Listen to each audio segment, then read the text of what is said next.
औज़ुबिल्लाहिमिनश्शैतानिर्रजीम बिस्मिल्लाहिर्रहमानिर्रहीम। जमील तैयब आपसे मुखातिब हूँ। आप मेरा यूट्यूब चैनल सर्विस इन्फो देख रहे हैं। आज मैं एक अहम टॉपिक के साथ आपकी खिदमत में हाजिर हूँ। इससे पहले कि मैं अपना टॉपिक स्टार्ट करूँ, मैं थोड़ी गुजारिश करना चाहूँगा कि आप हजरात मेरी वीडियोज़ को शायद इस वजह से इग्नोर करते हैं कि उनका टाइमिंग ज़्यादा होती है। टाइमिंग की असल वजह यह है कि मैं ये चाह रहा होता हूँ कि एक टॉपिक कंप्लीट हो, अदरवाइज़ दूसरों की तरह मैं उसको शार्ट भी कर सकता हूँ। तो मैं अपने टॉपिक पे आता हूँ। उम्मीद है आप एंड तक इसको देखेंगे और इंशाल्लाह बड़ा फ़ायदा होगा। आज का अहम टॉपिक मेरा पेंशन के पेपर्स के हवाले से है। आजकल चूँकि सुपरएनुएशन पे जिनकी उम्र 60 साल हो गई है वो भी रिटायर होने वाले हैं। कुछ ऐसे भी हैं हालात की वजह से वो रज़ाकाराना तौर पर रिटायर होने जा रहे हैं, तो उनको ये कन्फ्यूजन हो रही है कि पेंशन पेपर कैसे बनेंगे और उनमें क्या चीज़ शामिल होगी। तो मैं बिला ताख़ीर इस अपने टॉपिक पे आता हूँ। तो पेंशन अगरचे बहुत बड़ा टॉपिक है, वसी टॉपिक है, तो मैं इससे पहले आपको बता चुका हूँ कि नोटिफिकेशन के हवाले से कौन से डॉक्यूमेंट्स चाहिए होंगे। अब मैं सिर्फ पेंशन के हवाले से आपको शार्टली बताऊंगा, तो इसके लिए आपको क्या चाहिए होगा। इसमें सबसे पहले आपको एप्लीकेशन फॉर पेंशन चाहिए होगी। फिर उसके बाद आपको फ़ोटोग्राफ्स चाहिए होंगे।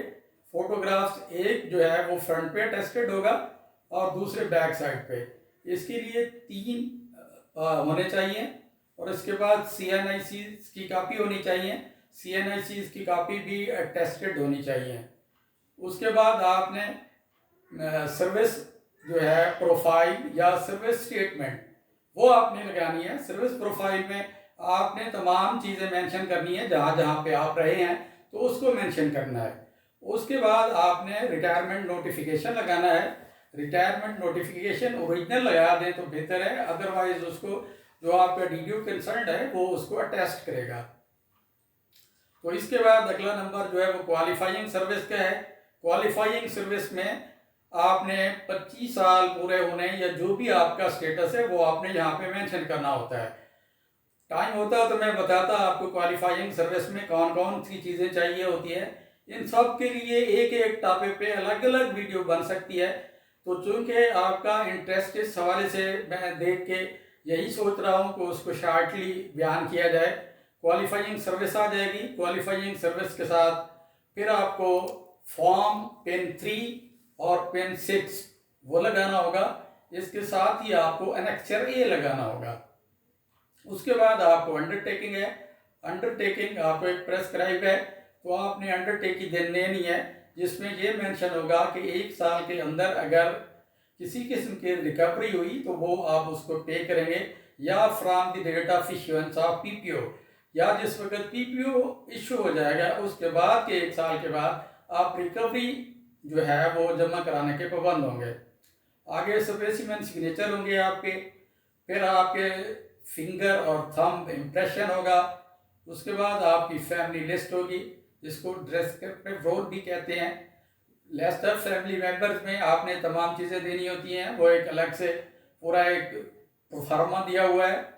उसके बाद आपने फैमिली रजिस्ट्रेशन सर्टिफिकेट, जिसको ये नादरा से इशू होता है, ये FRC है, ये भी आपको लगाना होता है। उसके बाद आपने मुख्तलिफ सर्टिफिकेट्स लगानी है। सर्टिफिकेट्स आपने no inquiry, no audit para, no demand, no anticipatory pension, no judicial departmental inquiry, no punishment, no break in service, ये सारी चीज़ें आपको ये 7-8 के करीब ये जो है वो सर्टिफिकेट्स हैं जो आपको लगाने होते हैं। फिर आपको कैलकुलेशन का देना होगा कि किस कैलकुलेशन पे किस उस पे जो है वो कैलकुलेशन आपकी कैलकुलेट होने जा रही है, यानी बेसिक पे है, जिस रकम पे है उस रकम को आपने उसमें मेंशन करना होता है कि इसमें कैलकुलेशन सर्टिफिकेट होता है, उसको भी आपने फिल करना होता है। फिर एक कैलकुलेशन शीट होती है। कैलकुलेशन शीट में तमाम चीज़ें मेंशन होती हैं। कैलकुलेशन शीट पे मैं इंशाल्लाह डिटेल से एक वीडियो बनाऊंगा जिसमें आपकी सर्विसेज भी आएगी, उसमें कितना ब्रेक है वो भी आएगा। उसके बाद आपकी अगर तो एक 6 माह से ज़्यादा है तो आपकी इंक्रीमेंट आएगी। फिर उसके जो है आपने 35% जो है वो उसको आपने करना होगा, फिर 65 करना होगा, फिर ग्रास पेंशन है, उसके बाद जो है नेट पेंशन है, फिर उसके बाद जो अडाक रिलीफ्स हैं वो आपने उसमें करने होते हैं, फिर मेडिकल करना होता है, मेडिकल के बाद फिर नेट आपकी निकलती है। तो ये कैलकुलेशन शीट है, ये कैलकुलेशन शीट भी पूरा एक अलग से वीडियो मैं इंशाल्लाह बनाऊंगा। उसके बाद आपने जो है वो फॉर्म A1 लगाना है। उसके बाद उसके साथ आपने फिर एफिडेविट लगाना है। एफिडेविट में भी आपने जो 100 रुपये का होगा उस पर भी आपने यही मेंशन करना होगा कि अगर रिकवरी किसी स्टेज पे आती है तो मैं उसको पे करने का पाबंद दूंगा। फिर उसके बाद बैंक का जो है अकाउंट्स का वो भी आपने मेंशन करना होता है, उसका भी अलग से एक फॉर्मेट है। जो टेफ्टा एम्प्लॉइज हैं, जो पीसेक एम्प्लॉइज हैं, जो गवर्नमेंट एम्प्लॉइज हैं उनके लिए अलग से नहीं है, लेकिन पीसेक एम्प्लॉइज के लिए उसके लिए 10 डिजिट में अकाउंट का होना जरूरी है। वो 10 डिजिट भी वो है जो प्रोफाइल ऑनलाइन होगी, वो भी सिर्फ नेशनल बैंक में होगी सिर्फ, बाकी किसी बैंक के लिए वो काबिल कबूल नहीं होगी। ये मैं पीसेक और टेफ्टा की बात कर रहा हूँ, गवर्नमेंट की नहीं। लेकिन इसके सर्टिफिकेट्स सारे यही होंगे। फिर आपने इसके बाद एक सर्टिफिकेट देना है जिसको डिक्लेरेशन कहेंगे, जिसको हम ऑप्ट फॉर्म भी कहेंगे कि हमने ऑप्ट किया है 35 को, वो भी हमने साथ इसको लगाना होता है। एंड पे अगर कोई नॉन गेस्टेड है तो उसको सर्विस सर्टिफिकेट सर्विस बुक भी साथ लगानी होगी, original service book. Original service book ये भी उसको साथ लगानी होगी अगर वो नॉन गेस्टेड है। अगर वो गेस्टेड है तो उसके लिए उसको लगाने की ज़रूरत नहीं है। अगर वो पीसेक एम्प्लॉई है तो उसको पूरी पर्सनल फाइल भी साथ देनी होगी। ये इसका पूरा तरीका है। इस पे मैं शॉर्टली वीडियो बना रहा हूँ, इस पे इंशाल्लाह मैं अलग अलग से बनाऊंगा कि पेंशन को कैलकुलेट करने का क्या तरीका है, ताकि आप खुद कैलकुलेट कर सकें।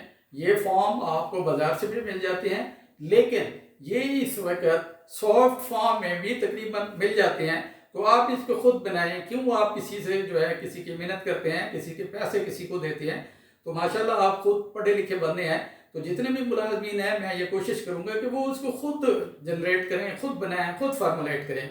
इसके साथ ही मैं आपसे इजाज़त चाहूँगा। अपना ख्याल रखिएगा। अल्लाह हाफिज़। अस्सलामु अलैकुम रहमतुल्लाह व बरकातुहू।